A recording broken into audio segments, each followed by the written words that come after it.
ঠেকুয়া তৈরি করতে গেলে যেটা আমাদের দরকার প্রথমেই সেটা হচ্ছে আটা।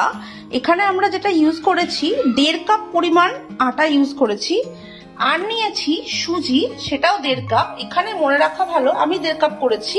যদি আপনারা মনে করেন যে 1 কাপ করবেন, সেক্ষেত্রে যত কাপ সুজি নেবেন তত কাপ কিন্তু আটা নেবেন। সঙ্গে লাগছে চিনি, অবশ্যই মিষ্টি করার জন্য। যারা হেলথ কনসিয়াস এবং চিনিটাকে অ্যাভয়েড করতে চাও তারা এখানে স্টিভিয়া ড্রপ কিন্তু দিতে পারো। আচ্ছা, আর লাগছে সাদা তেল, ঘি লাগবে এবং মৌরি লাগছে। আর আমি এখানে কিছু ড্রাই ফ্রুটস দিয়েছি, একটা হচ্ছে আমন্ড কুচি আর ওখানে রয়েছে কাজু বাদাম কুচি। আচ্ছা, এটা একদম ভালোভাবে ময়ান দেওয়া হয়ে গেছে।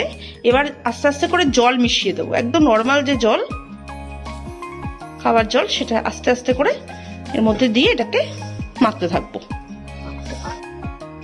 আচ্ছা, এবার আমরা একটা ননস্টিক প্যান নিয়েছি, সেখানে আমরা সাদা তেল দিয়ে দিলাম।